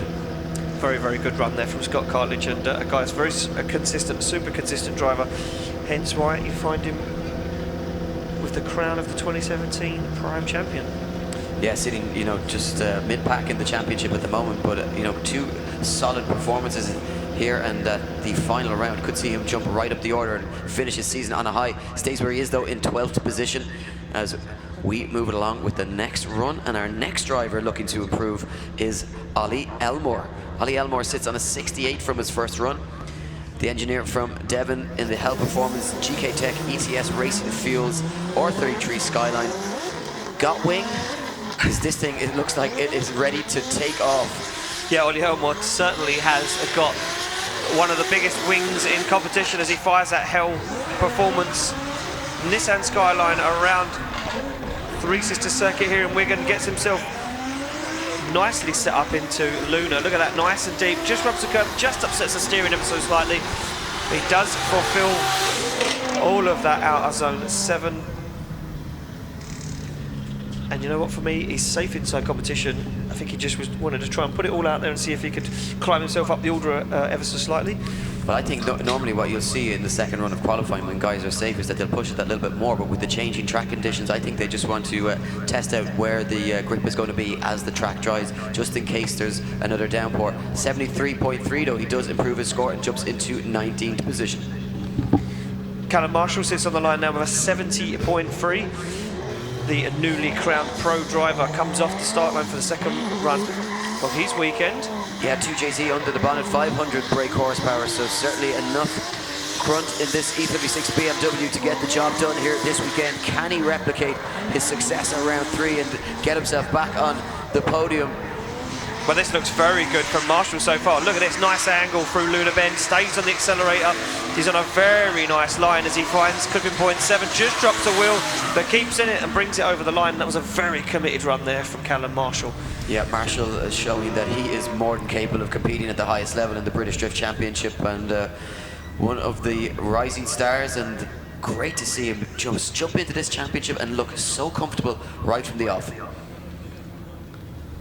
So Callum Marshall makes his way back to the back of the grid, and we await the score. And look at that, 74.3. Marshall jumps himself up the order ever so slightly into 16th position. So just outside of those top 8, he will have to battle for a spot in top 16.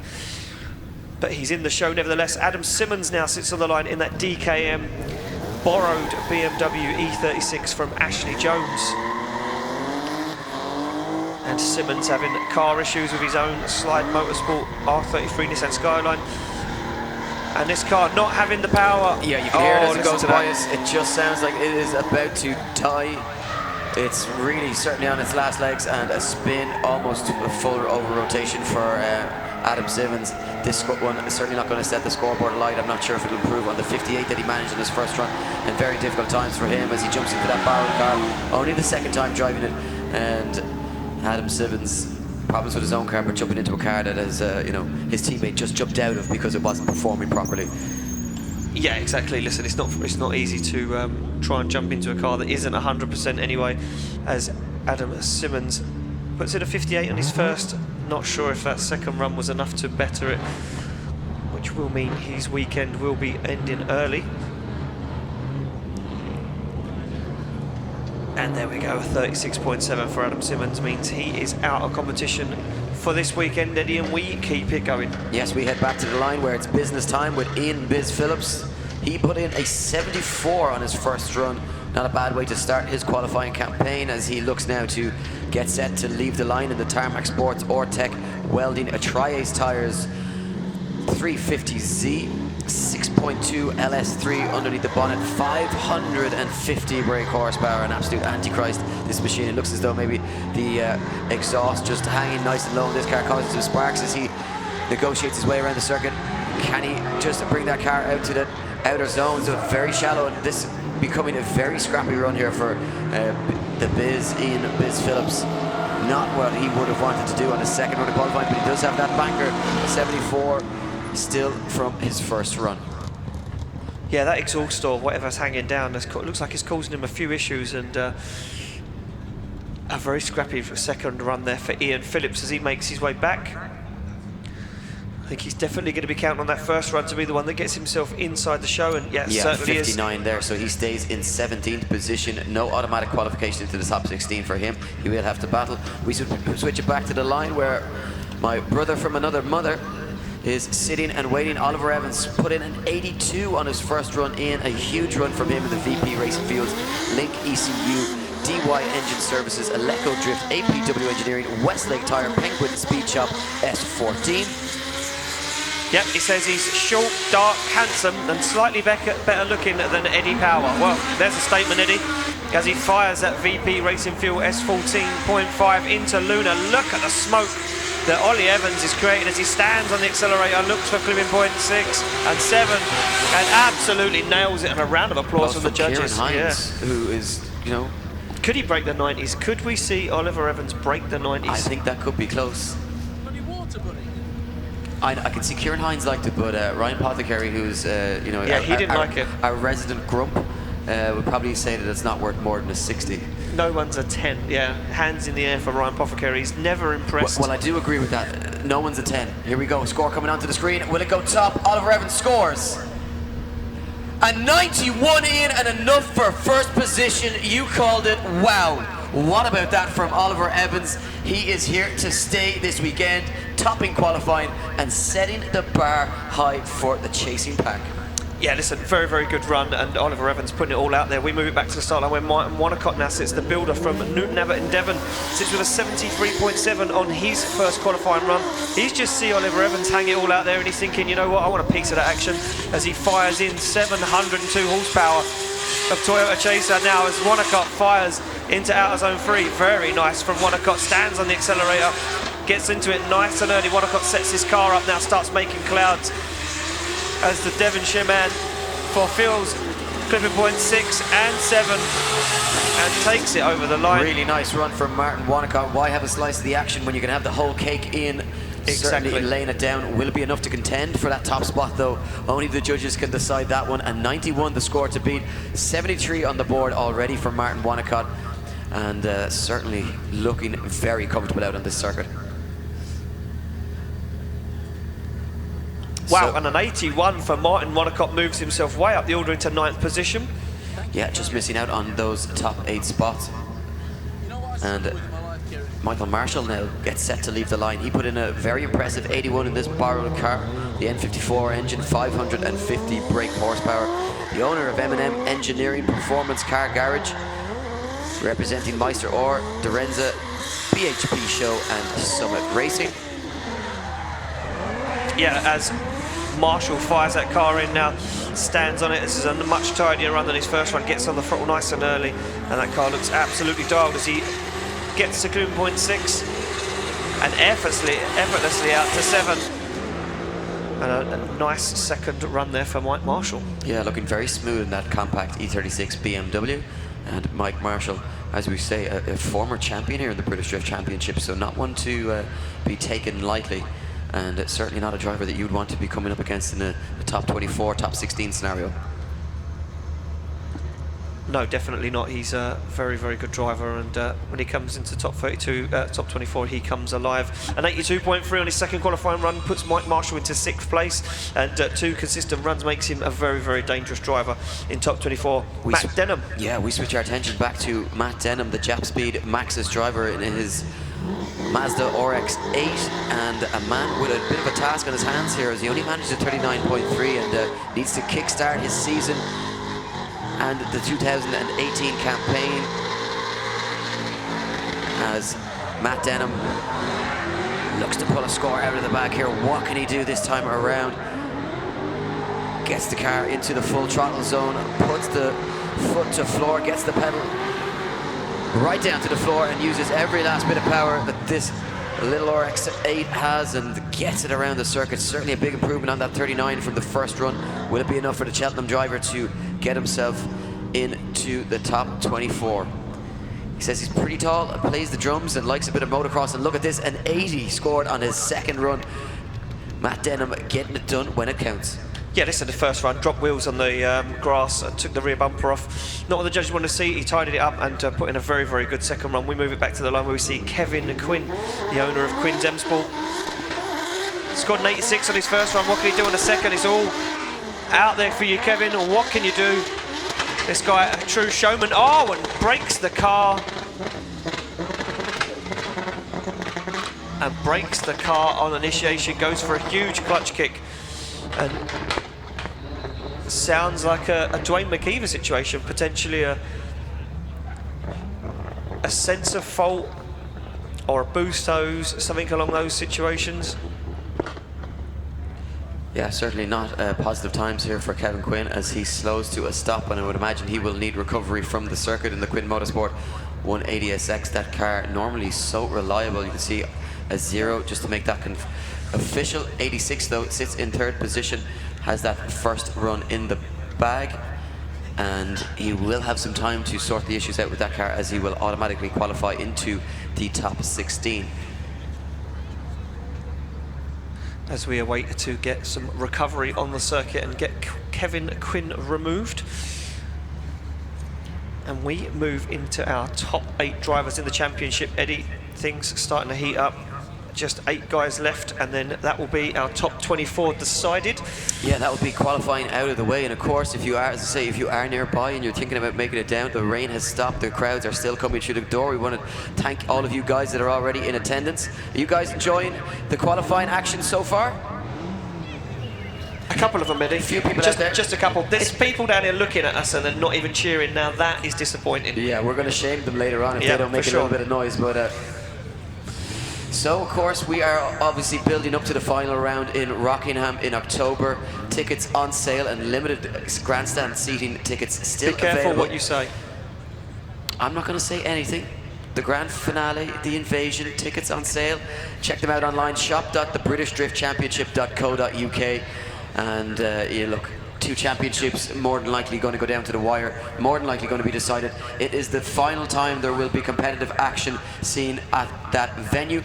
Also, if you want to be looking a little bit cooler, check out the full merchandise range, the official BDC, IDC and Drift Games range available at www.driftgames.life. Also available at the circuit here this weekend. Head over to Josh or Amanda and Jordan, who will hook you up with some of the latest treads that we've got going on there. Some really cool styles available, and get them before they're gone, because when they're gone, they are gone. Yeah, listen, no brand new Drift Games hoodies been released this weekend. Get yourself down there, so get popular, one. we can't even get one for free, Ian. We can't, and we wouldn't expect it for free, Eddie. But listen, they're doing a sale, because obviously this clothing, we might not be using it next year. There might be a new design. So if you want a nice 2018 BDC hoodie, get yourself down there and get yourself some clothing.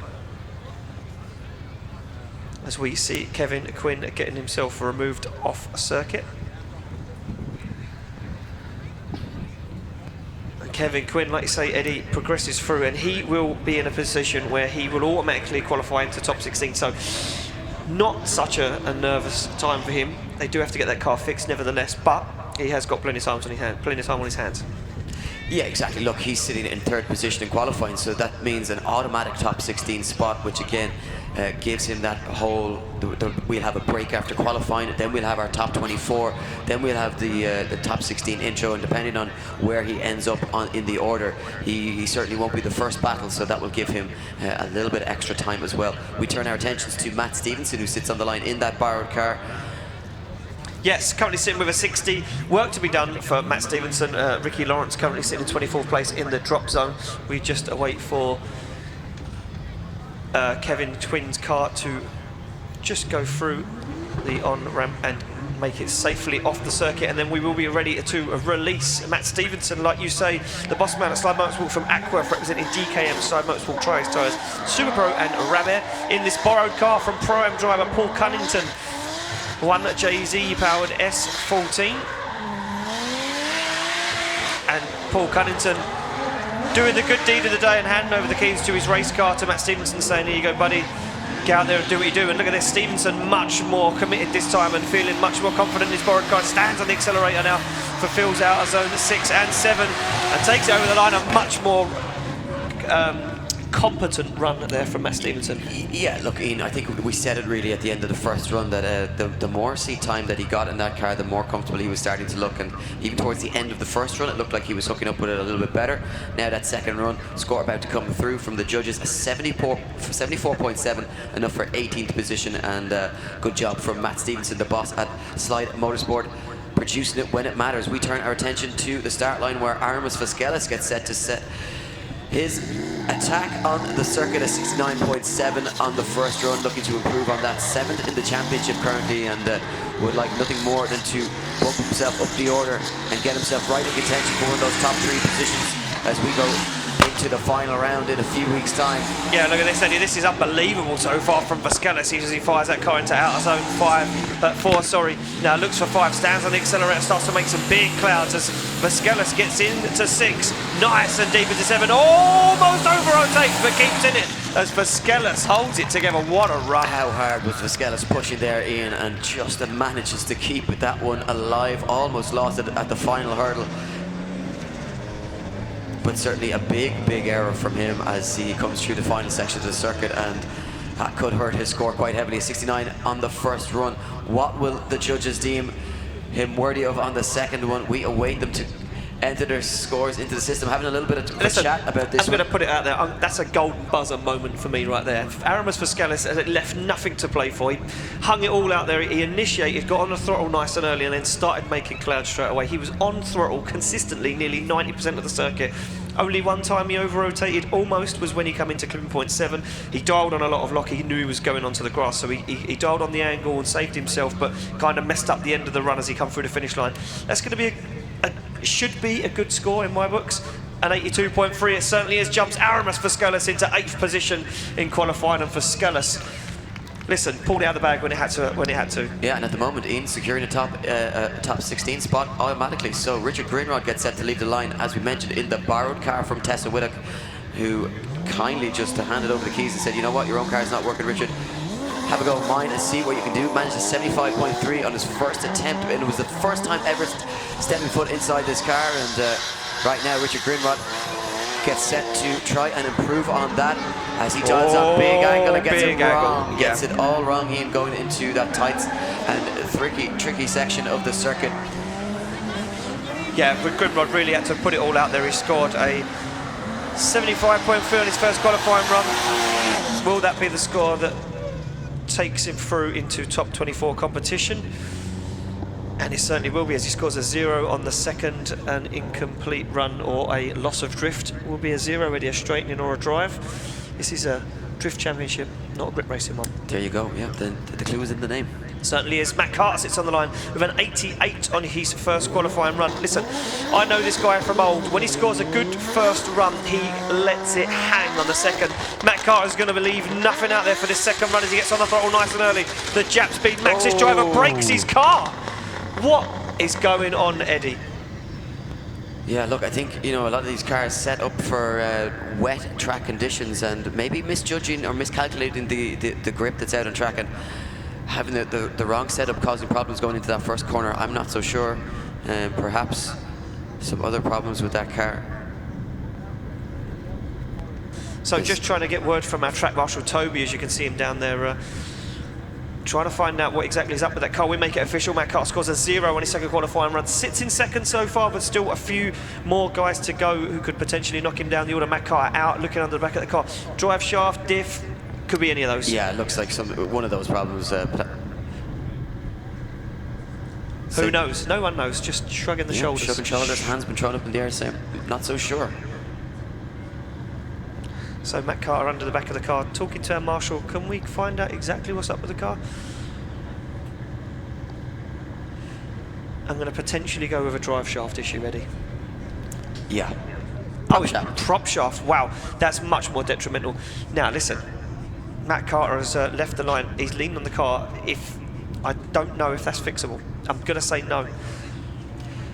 Yeah, unless it's something that he can get from another driver who has something, you know, a similar part available for him, and that's going to be a tough find, I'd imagine. Yeah, that's not going to be an easy find or an easy fix by any means. So unfortunate. I'm going to go and say that, you know what, I don't think Matt Carter's going to be able to get that car fixed in time to make top 24. And That's just me egging him on. position. That's just me egging him on to get it fixed a little bit. Yeah, so you're laying down a challenge to the door. The Hunter. gauntlet. Yeah.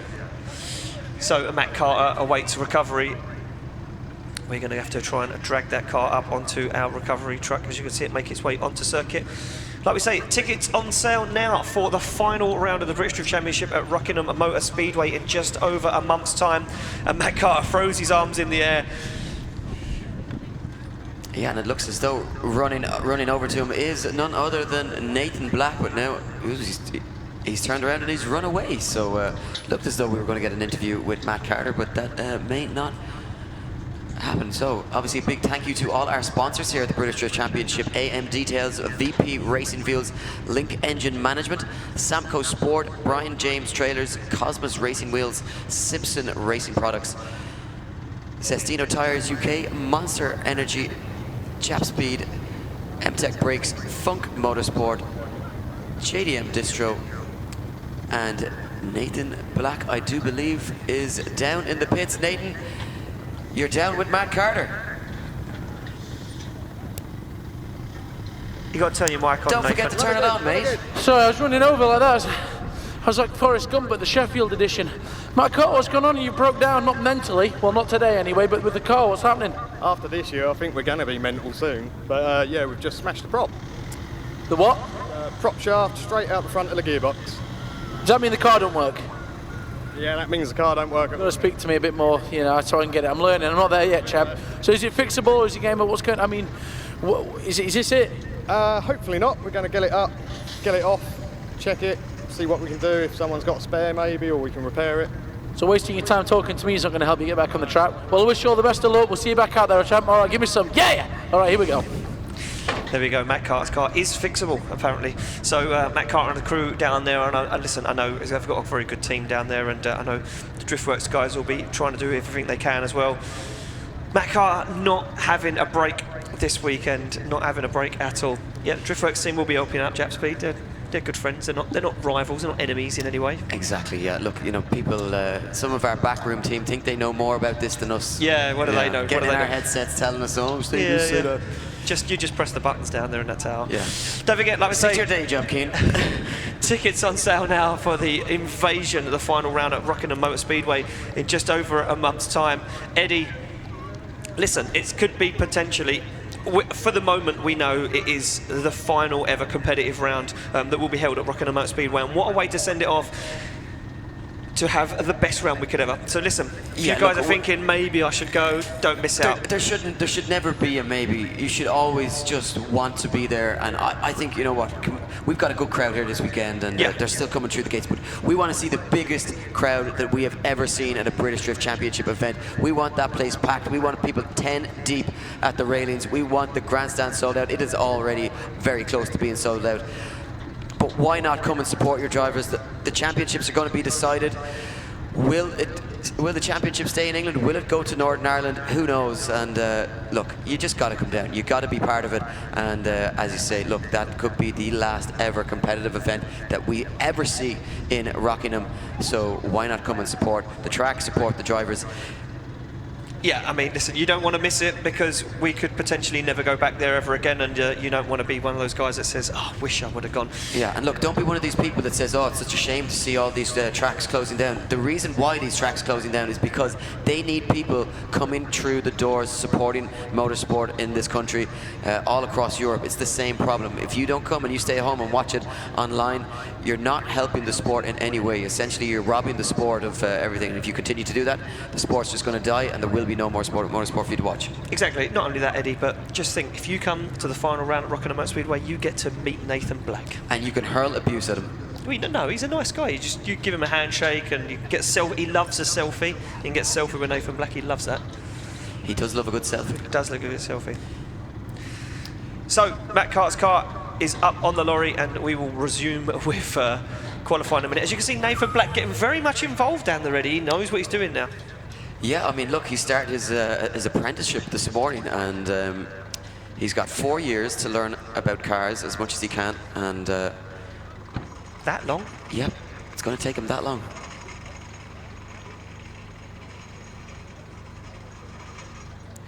So 4 drivers remain after Matt Carter has been recovered from the circuit, and we will complete the second runs of qualifying, and that will be that for qualifying at round 4, and all it will leave will the top 24 drivers going to war when we come back later on this afternoon. Battle time, and if you are not familiar with drifting, well, if you've enjoyed what you've seen on circuit now, this is only, you know, the build-up. This is only the start. It's all about battle actions later on when we send 2 cars out on track at a time. Yeah, well, we're currently in transit and I'm utterly petrified. I don't know why you come to me, because I can't really hold on, but we've got Mr. Carter in the car. We are coming back into the bay as we speak. Tremendous scenes here many health and safety regulations being broken, but that's all part of the fun. Of course, here at the BDC, please get the camera off me so I can use my other hand to save my life. Thank you very much. Nathan Black scared for his life there, Eddie. Yes. Such a big man, but scared of the smallest things. Yeah, a big man but a small boy behind it all. So we are almost ready to send Jason Clark for his final qualifying run. Jason Clark sits on the line ready to rock and roll. He currently sits with a 75.7, so enough to get himself inside the competition. But look at this. Clark hot off the gate straight away as he fires that RX-7 in. LS3 powered Mazda RX-7. Nice transition, drops the wheel, oh, throws it on big angle, but has to get out of it as Clark, overcooks it and hits the tyre wall. What is going on? Jason Clark. Something really, really up with Jason Clark there. I'm not sure if his head was in the game. He put his arm out the window. I think he's fine, but he's just, you know what? Yeah, I think his head's not in the game. A WTF moment there for Jason Clark, and I think he'll want to forget about that one. Sits in 16th position, and at the moment, I think set for a battle in the top 24. Listen, he's gone past the tower and he's got his arms up in the air. He didn't even know what happened then. We move it along to the top 3 in the championship. Jap Speed Maxxis tyres. Paul Smokey Smith sits on the start line at 78.3 on his first run. Finds him inside competition, but Smokey's going to be looking to really make some moves now as he stands on the accelerator on that 1.5 JZ powered Toyota GT86. Dropping the wheel again, throws on big angle, now starts to get into it as Smokey transitions into 4. And Smokey sets that car absolutely spot on as he doesn't get into 6, drops wheels and almost over-rotates across the line. What is going on with our drivers this afternoon? Well, do you know what it is, Ian? They want it. Yeah. You know, it's that aggression is these drivers are sick of being, beaten by Dwayne McKeever. They're sick of being the bridesmaid and never the bride, and they are pushing these cars and themselves to the absolute limits to try and top qualifying here. 78.3 on the first run for Paul Smokey Smith. 82 on the second run, narrowly misses out on a spot in the top 16. He will have to battle in order to secure a spot in the parade later on, but certainly a really good sign of what's to come from him. Next on the line, second in the championship, and managed a podium at every round so far this year, but just hasn't managed to take down Dwayne McKeever. Dwayne McKeever still sitting on that 0, but Martin Richards leaves the line. Can he improve on the 74 and bump himself up the order here at round 4 of the British Drift Championship? The Driftworks driver doing a nice job so far, getting just a little bit shallow in that outer zone, and he gets back now on the power, trying to finish this one in style, taking it nice and wide and sending up the smoke screen as Martin Richards crosses the line. I don't think that one's going to improve. He said he was coming for it in a second run in. I think he could be down the order. Could we see an early battle between him and Dwayne McKeever? Could this be a tactical ploy from Martin Richards, expecting Dwayne McKeever to come out and qualify high? Not sure how that one's going to play out, but he does score a very good score. An 88.3 for Martin Richards puts him into second place in qualifying. Eddie, what was you saying about qualifying runs? Didn't look that impressive, but for the judges, it was technically correct. On the line, Dwayne McKeever, Tri-Ace Tyres, Driftworks, Link Engine Management, the current point leader and hunting down this British Drift Championship. One run to get it done. What has McKeever got as he comes off the line hot, fires it through the initiation point, now stands on the accelerator and gets into it. He needs to be absolutely critically perfect on this one as McKeever uses a handbrake to slow the car down, now transitions into outer zone 4, stands on the accelerator into Luna Bend. You can hear him working that clutch and accelerator combo as he gets nice and deep into clipping point 7. Tucks it up on the apex, gets out to 7 and across the line as Dwayne McKeever finishes off qualifying here at round 4 of the British Drift Championship 2018. Yeah, and the two-time Irish Drift Championship champion will be feeling very relieved inside that 180SX as he takes that Tri-Ace Tyre Health Performance Bradley Motorsworks car across the line with it all to do on that second run. That's 0 on the first run. So where does Dwayne McKeever drop in after his first qualifying run? And an 88.3 puts him into third place in qualifying. So that's it, Eddie. That does matching the score of Martin Richards. So here comes the scoreboard on your screens if you're watching us at home. Oliver Evans topping qualifying with that very impressive 91. Martin Richards keeping the dream alive, 88.3, jumps into second position, tied with Dwayne McKeever, and that is, of course, a preliminary score. Dwayne McKeever, 88.3. Matt Carter with an 88. Kevin Quinn, 86 in 5th position. Josh King takes 6th position and automatically into the top 16. Matt Walker joins him in 7th position. Mike Marshall, 8th position. Mike Walton in 9th. Armas Vasquez takes 10th. Paul Smokey Smith in 11th position. Darren McNamara in that Group D PS13 takes 12th. Martin Wanacott securing 13th position. Matt Denham in 14th. Peter Hayden 15th. 16th for Ashley Stevens. 17th for Scott Cartledge, 18th for Jason Clark, 19th for Mark Gemmell, Richard Grinrod in 20th position, and your final 4 drivers making it into the top 24. Matt Stevenson in 21st, Callum Marshall keeping his good run of form alive in 22nd position, Ian Phillips in 23rd, and rounding it off is Ollie Elmore in 24th position. That's it from us. Ian, what a really impressive qualifying session, but you know what? We said it, battles is where drifting comes alive. These guys will head back to their pits. They'll settle themselves, ready themselves for what's the action that's going to come later on. It's going to be good, perfect track conditions, and it looks as though the rain is holding off for us here at round 4 of the British Drift Championship. Well, they're not going to head back to the pits just yet, Eddie. For you guys in attendance, if you want to come down and get close and personal with these perfectly built race cars, find your way onto circuit down the side of the Drift Games shop. You can come out, meet the drivers, have a look at these incredible machines. For you guys at home, me and Eddie will be back on your screens very, very soon for top 24 action. Eddie, it's been a pleasure. We'll see you soon.